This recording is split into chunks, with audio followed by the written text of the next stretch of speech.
Pokémon has known quite a few spin-off games. Just off the top of my head, there's a series of dungeon crawlers, League of Legends, circle drawing games, puzzle games, photo games, a strange racing game, a tactics game, a game where you watch TV, a fighting game, visual novels, minigame collections / platformers, and my favorite, pinball games. Pokémon has touched a wide variety of genres, often multiple times with different ideas. Both Hey You Pikachu and Pokémon Channel have virtual pet elements, and Pokémon Shuffle, Puzzle League, and Cafe work in different ways despite all being puzzle games. We've got no idea when or even if there'll be a new Pokken tournament, but to be honest, I'm not all that excited for that prospect. Pokken has its fans, but I'm not one of them because I'm not really a huge fan of traditional fighting games. What I am a fan of is platform fighters, and I hope previous videos have shown that I'm a fan of a wide variety of platform fighters beyond Smash. So I want to take a moment to wonder what Pokemon's approach to a platform fighter might look like. This might initially seem like a strange idea since Pokemon primarily exists on Nintendo consoles, the same place where Super Smash Bros. Does. And indeed, Pokemon are heavily featured in Smash. It almost seems like auto-cannibalism, self-defeating competition with your own series. However, with some smart release schedules, a console's life cycle can sustain both games.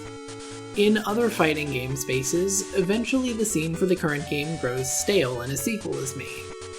Mortal Kombat and Injustice, for instance, two fighting game series both from NetherRealm, would essentially trade off releases while the other one was in development. If we split a Nintendo console's life into the early half and the latter half, we can easily designate two periods where each game slots in neatly. Since Nintendo GameCube, Smash has typically occupied the early half of a console's life and grown stale as we approach the latter half. I have real-life friends who feel that Smash Ultimate has gone stale and want something new, and they felt this way before the Switch 2 was even announced. So, what if we had a Pokemon platform fighter that occupied the back half? Super Smash Bros. And Pokemon Pummel, or whatever it's called, would each only come out once per console, but would trade off releases within that console's life, preventing each other from feeling too stale. With different development teams, we could see two different Nintendo approaches to similar ideas. Smash is fairly cemented in its identity, but Pokémon has room to experiment and develop a uniquely Pokémon approach to the platform fighter genre. Pokémon has so many iconic elements and items that it's actually fairly easy to imagine what it might look like as a platform fighter. Squad Strike is a side mode in Smash, a fun novelty where each stock is a different character, but what if that were the default mode in Pokemon Pummel? It might seem odd at first, but the Pokemon series is built around making your own team of 6, so a Squad Strike mode, maybe even one where there was a dedicated character swap button, would actually be incredibly fitting. There would, of course, be ways to play matches in the traditional way, one character with multiple stocks. But I'd like to see how the competitive scenes diverge with this change in default playstyle. Held items being a core mechanic of Pokemon also makes it really easy to imagine throwable items in a Pokemon platform fighter. While they'd probably be turned off in competitive play, I can very easily see items like the Smooth Rock being integrated into casual play. Obviously, food items and potions would heal you when picked up, but you could also have the Smooth Rock and Heat Rock burst into respective sand and fire attacks when thrown, a Rainbow Gem which combines the gems from the Unova to power up one special move if you use it while holding the gem, and Sticky Barbs and Toxic Orb which can impart damage or poison when thrown at an opponent, but risk affecting you if held for too long. If this game makes another attempt at a super meter like the final Smash meter in Ultimate, perhaps Z Crystals could drop in casual play to build up Z meter. As I stated in my Sonic Clash video, side modes beyond the main fighting mode are key to a platform fighter's success. I previously stated that Sonic would be fitting for a brief campaign similar to Slap Cities, but I don't think the same is true for Pokémon. I don't think it would really work out to have the Pokemon talk in this game, as it seems a pretty tall order to write the hour-long emotional journey of each individual Pokemon fighter. I also don't think it's wise to include a Pokemon trainer character who acts as the central person for the campaign, since the focus for the game really should be on the fighters. I think instead, Melee's adventure mode is most fitting. Have a 30-minute adventure through loosely connected Pokemon locales, one for each generation up to this point, with fighters and stages picked from each generation. At the end, you'd fight some kind of super boss, one not traditionally obtainable in Pokemon games. Perhaps it would be one of the opponents from Pokestar Studios, or perhaps it would be something like Ultra Necrozma or Eternamax Eternatus. In fact, I could even see a rule being implemented to keep legendary Pokemon out of the fighters roster in order to reserve them for boss battles in each game. Maybe the first game has you fight Shadow Lugia, the sequel faces you off against Origin form Groudon and Kyogre, and a later sequel pits you against a Stellar form Terapagos. Or maybe all these bosses are in the first game. The boss you fight at the end of adventure mode is random, there's a dedicated boss rush mode, and sequels simply add more legendary Pokemon to the pool of bosses. In addition to an adventure mode, and apparently a boss battles mode that I just added, I think Smash Run is incredibly fitting for a Pokemon platform fighter. The idea of running around in an arena to build up your Pokemon's stats and abilities is very Pokemon. And this could even be wrapped up in the idea that this is a Pokemon contest. Maybe the competition at the end is a simple free-for-all battle on a random stage, but that's only one of the options. There could also be a home run contest and target test explicitly stolen from Smash. The vertical and horizontal races from Smash Run would also make an appearance here. Board the platforms, a mode not seen since Smash 64, would also be incredibly fitting. Finally, I'd like to see some kind of athletic-oriented minigame, and the idea I've come up with is Hacky Sack, a minigame focused entirely on juggling a substitute doll without letting it touch the ground. Most of these minigames, namely Home Run Contest, Target Test, Board the Platforms, and Hacky Sack, would also be dedicated modes that you could play and practice outside of the Smash Run mode, allowing you to both learn characters and play something that wasn't just fighting. I hope the idea of this game is starting to form in your mind. You can almost see it, right? The 6-on-6 tag team matches played in the competitive scene where players pick each Pokemon stock based on their preferences and what they think can act as a counterpick to the current meta. Those moments where a player switches out their Pokemon only to be caught in a combo while their swap is on cooldown. All the YouTube videos explaining how to build your team cohesively, the hype tournament clips where a player switches fighters in the middle of their own combo to execute a very niche and difficult combo extension, that one player who insists on having all 6 of their stocks be dedicated to just one Pokemon.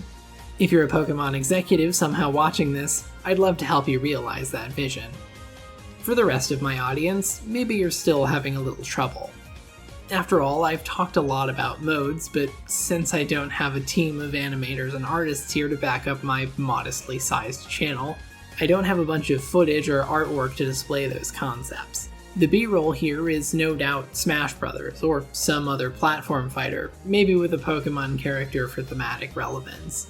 As I've done in my other platform fighter videos, perhaps I need to talk a little bit about characters to really cement the idea. I've actually been holding on to this Pokemon platform fighter idea for a very long time. You see, coming from a game design background, I occasionally write up game design documents and concepts in my spare time for fun. Actually, during Pokken Tournament's life on Wii U, I had a weekly Miiverse series where I would post the DLC Pokemon Fighter of the Week, wildly speculating on what new fighters could look like if it had gotten support over time. God, I miss Miiverse.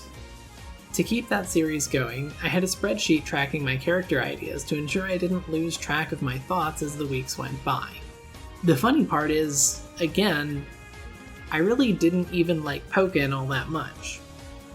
My Sonic Platform Fighter video was born of a similar spreadsheet, and I've also had a Sonic Riders Revival spreadsheet, a design document for a Shadow the Hedgehog Fortnite shooter game, and a design document for a new Pokemon pinball game, as well as concepts for my own personal projects. It shouldn't be a surprise then that for 2 years I've been sitting on a 51 entry long spreadsheet of Pokemon who I think would fit very well into a Pokemon platform fighter. I took a lot of time to think about the fighters who would represent all generations and aspects of Pokemon, as well as give a more even spread of types. I had rules lined up, like not picking legendary Pokemon and keeping the list of Pokemon from Smash and Pokken to a minimum in order to let this game feel unique.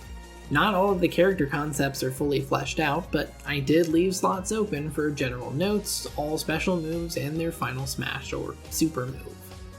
It's also important to note that, with this Pokemon Pummel concept, unlocking the characters is just as important as having them. Some fighting and platform fighter games have all the characters available at the very start, and even Smash Wii U minimized character unlocks. For most platform fighter concepts, I'd argue heavily that unlocking characters isn't essential to the core identity of the game.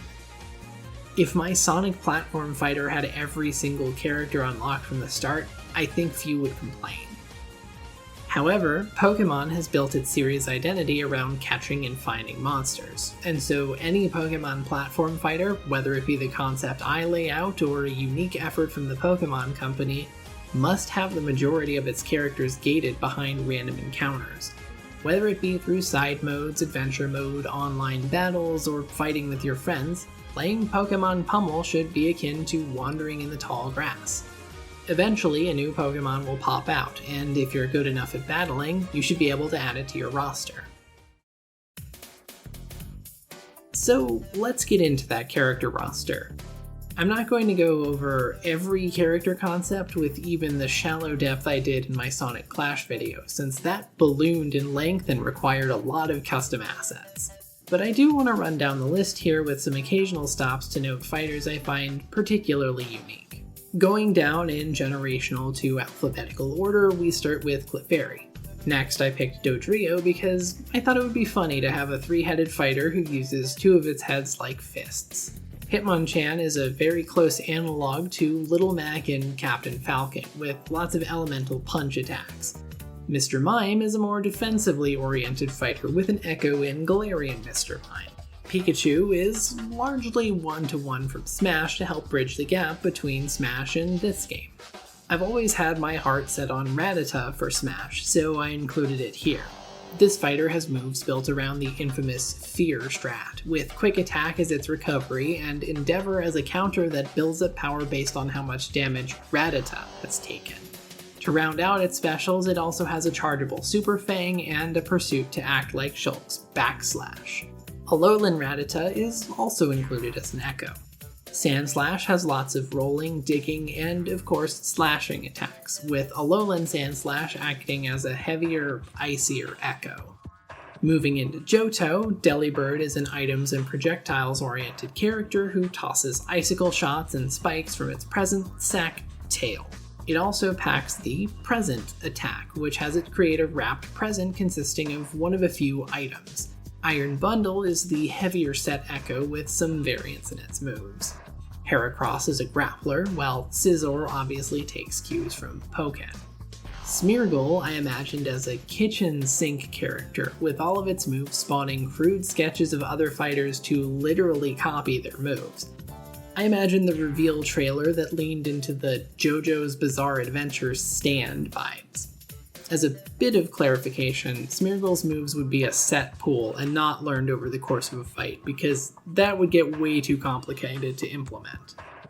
Smoochum and Sudowoodo are rarely seen when it comes to playable spin-off characters, and I think they would have some potential here.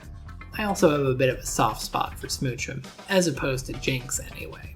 Typhlosion is pretty well liked, and a good candidate for a fiery fighter, especially with its Hisuian form making for an easy echo. Sliding into Hoenn, Aggron makes for our first super heavyweight fighter, leaning into some kaiju vibes. Similarly, Baynet becomes our first ghost type of the roster. Flygon is always in an interesting position to me. So many people hope for a mega form for Flygon, but it seems to be perpetually the bridesmaid and never the bride. I hope to rectify that a little with its inclusion here, but sadly I am probably doing it a bit of injustice since its playstyle is primarily based on Smash Wii U Charizard. I don't have a lot to say about Grovyle, except that my notes explicitly state he's based on the Mystery Dungeon Explorer's Grovyle everyone likes, with special moves to match his default abilities in those games. Roselia is my favorite Pokemon, so I'm including her on the list. You may be wondering, why not Roserade? Well, that's because Roserade sucks. I hate that bitch. Seviper is another one of the characters I included to kinda be a joke. I like the idea of designing around a snake fighter with no arms and no legs, and the inherent silliness of its very noodly attacks. Being a poison type, I think it would be great to represent the poison status condition, with its speared tail and sharp fangs being able to inflict poison on the foe and then punish them with a powerful Venoshock. Now we kick it in Sinnoh with Buizel and Gallade. Gallade obviously playing into a sword fighter kind of archetype.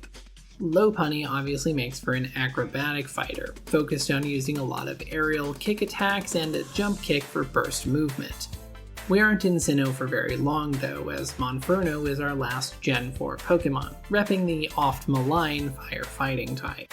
Dewott begins our Unova fighters list using its shells and agility to rapidly slash foes. Druddigon is included because I love this ugly dragon. Every time I catch one, I name him Trogdor.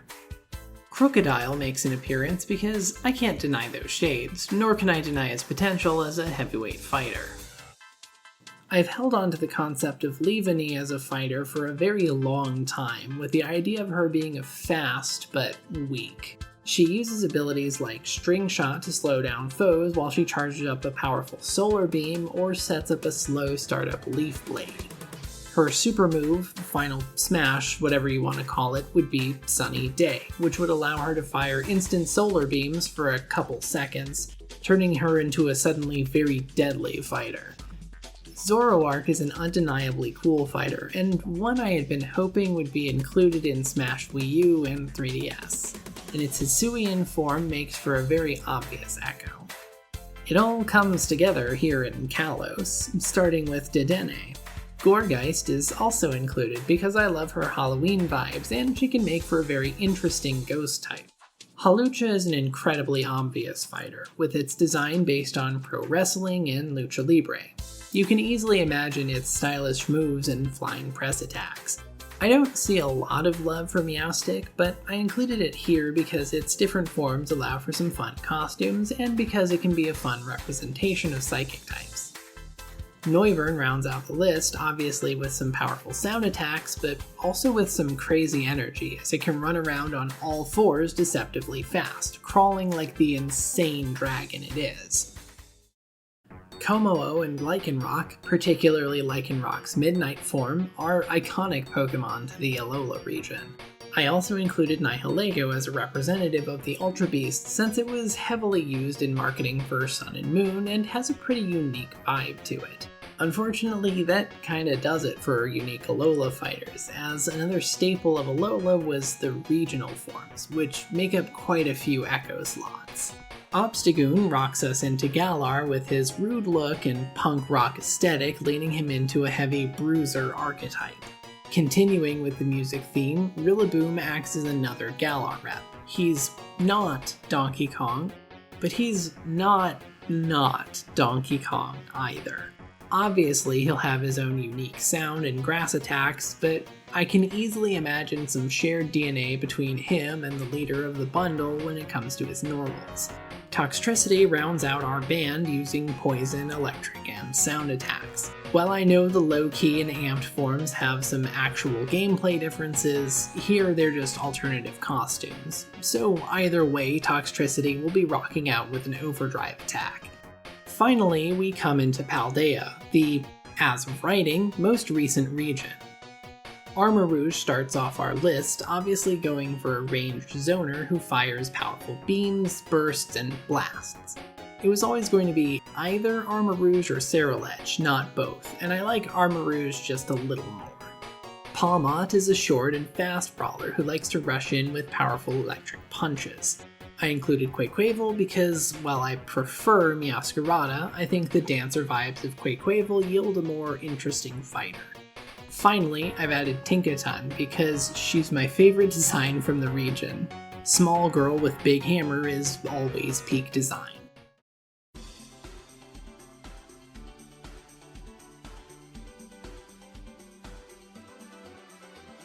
You might think we're done, but I also wanted to include some honorable mentions of fighters I'd previously conceived of, but kept off the list because I wanted to keep the generations and type representations even.